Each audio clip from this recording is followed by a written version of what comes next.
दिवाली पर मां अंबा का चमत्कार। साल में एक बार खुलता है मंदिर, साल भर जलता है दीपक, साल भर फूल रहते हैं एकदम ताजे। भारत को मंदिरों का देश यूं ही नहीं कहा जाता। भारत की इस पावन धरा पर ऐसे ऐसे ऐतिहासिक और प्राचीन मंदिर हैं जहां आंखों देखी चमत्कार होते हैं। इन्हीं चमत्कारी मंदिरों में से एक मंदिर ऐसा है जो साल भर बंद रहता है। बस सिर्फ दिवाली के मौके पर मंदिर के कपाट खुलते हैं। बेंगलुरु से लगभग 180 किलोमीटर की दूरी पर स्थित मां अंबा का ये धाम दुनिया का इकलौता ऐसा मंदिर है जिसके दर्शन सिर्फ दिवाली के मौके पर होते हैं। 12वीं शताब्दी में द्रविड़ शैली में निर्मित ये मंदिर अलौकिक भी है और चमत्कारी भी। दक्षिण भारत की धरा पर स्थापित इस मंदिर को साल भर बंद रखा जाता है। केवल 7 दिनों के लिए ये तब खुलता है जब दिवाली का पर्व आता है। देवी हसनंबा का ये धाम कितना चमत्कारी है इसका अंदाजा इसी से लगाइए कि 7 दिन यानी एक हफ्ते शक्ति के इस धाम में पैर रखने तक की जगह नहीं होती। इन 7 दिनों में हर रोज शक्ति का चमत्कार भक्त खुद अपनी आंखों से देखते हैं। जो पुष्प कुछ घंटों में ही मुरझा जाते हैं वो शक्ति के धाम में पूरे साल ताजा रहते हैं। बंद कपाट के पीछे देवी हसनंबा की ऐसी लीला होती है कि मंदिर खुलते ही न सिर्फ मां के चरणों में चढ़ाए पुष्प एक साल बाद ताजा मिलते हैं बल्कि दीपक भी जला रहता है। मंदिर बंद होने पर यहाँ घी का दीपक जलाया जाता है और गर्भगृह में फूलों और पके हुए चावल के प्रसाद के साथ रखा जाता है। एक साल बाद जब दीपावली के दिन मंदिर के पट खोले जाते हैं तो दीपक जलता हुआ मिलता है। यहाँ तक कि भक्तों द्वारा देवी हसनंबा पर चढ़ाए गए फूल भी ताजा होते हैं। इतना ही नहीं, यहाँ जो प्रसाद चढ़ाया जाता है वो भी अगले साल तक ताजा बना रहता है। अब ये चमत्कार नहीं तो और क्या है।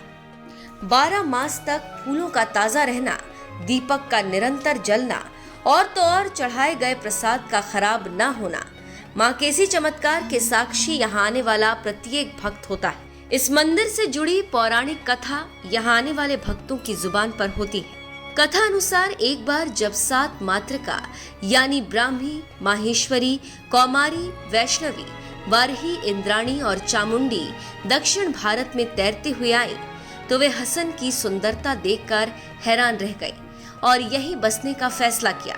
पत्थर में बदल देती है माता, हसनंबा मंदिर से हुई भविष्यवाणी, कब समाप्त होगा कलयुग।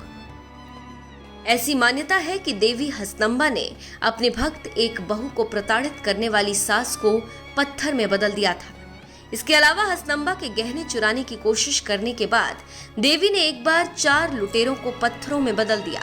ये 4 पत्थर अभी भी कलप्पा गुड़ी में पाए जा सकते हैं। ऐसा माना जाता है कि पत्थर हर साल 1 इंच हिलता है।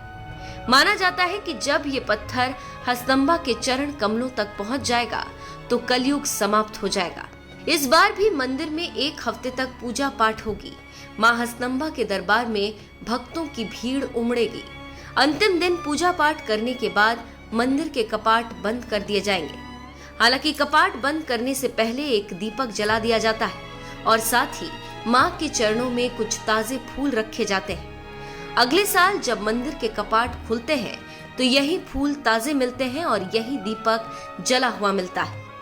हालांकि इन ताजे फूल और जली हुई जोत के पीछे का वैज्ञानिक कारण आज तक कोई पता नहीं लगा पाया। चढ़ाए गए फूल 1 साल तक ताजा कैसे रहते हैं और सीमित तेल में दीपक की जोत साल भर कैसे जली रहती है, मंदिर की ये मिस्ट्री भक्तों के लिए चमत्कार है और इसी चमत्कार को दिवाली के मौके पर देखने के लिए दुनिया भर से लोग यहाँ आते हैं। अगर आप भी मां हसनंबा मंदिर आने के इच्छुक हैं तो इसके लिए आप अपने शहर से बेंगलुरु के लिए फ्लाइट ले सकते हैं। ट्रेन के जरिए यहाँ पहुँच सकते हैं। हसन के पास बेंगलुरु, मैसूर, हुबली और मैंगलोर रेलवे स्टेशन है जो कि हसन बेंगलुरु से लगभग 187 किलोमीटर और मैसूर से 115 किलोमीटर दूर है। यहाँ से हसन के लिए बसें आसानी से उपलब्ध है। तो इस दिवाली आप भी मां हसनंबा के चमत्कारी धाम के दर्शन कीजिए और मनचाहा वरदान पाइए। साथियों, महाकाल की नगरी उज्जैन के बारे में हमारे यहाँ कहा गया है प्रलयो न बाधते, प्रलयो न बाधते तत्र महाकालपुरी, अर्थात महाकाल की नगरी प्रलय के प्रहार से भी मुक्त है। हजारों वर्ष पूर्व जब भारत का भौगोलिक स्वरूप आज से अलग रहा होगा, तब से ये माना जाता रहा है कि उज्जैन भारत के केंद्र में है।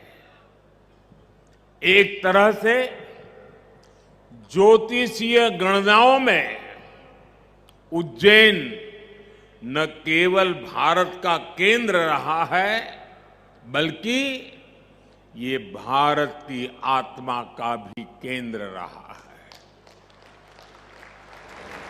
ये वो नगर है जो हमारी पवित्र 7 पुरियों में से एक गिना जाता है। ये वो नगर है जहां स्वयं भगवान कृष्ण ने भी आकर शिक्षा ग्रहण की थी। उज्जैन ने महाराजा विक्रमादित्य का वो प्रताप देखा है जिसने भारत के नए स्वर्ण काल की शुरुआत की थी। महाकाल की इस धरती से विक्रम संवत के रूप में भारतीय काल गणना का एक नया अध्याय शुरू हुआ था। उज्जैन के क्षण क्षण में, पल पल में इतिहास सिमटा हुआ है। कण कण में आध्यात्म समाया हुआ है और कोने कोने में ईश्वरीय ऊर्जा संचारित हो रही है।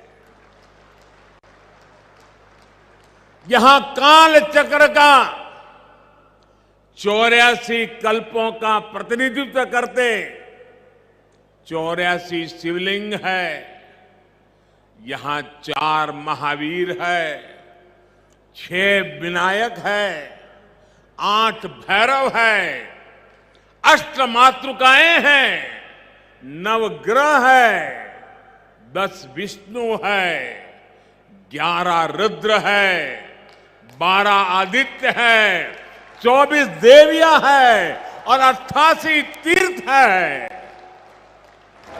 और इन सबके केंद्र में राजाधिराज कालाधिराज महाकाल विराजमान है। यानी एक तरह से हमारे पूरे ब्रह्मांड की ऊर्जा को हमारे ऋषियों ने प्रतीक स्वरूप में उज्जैन में स्थापित किया हुआ है। इसलिए उज्जैन ने हजारों वर्षों तक भारत की संपन्नता और समृद्धि का, ज्ञान और गरिमा का, सभ्यता और साहित्य का नेतृत्व किया है।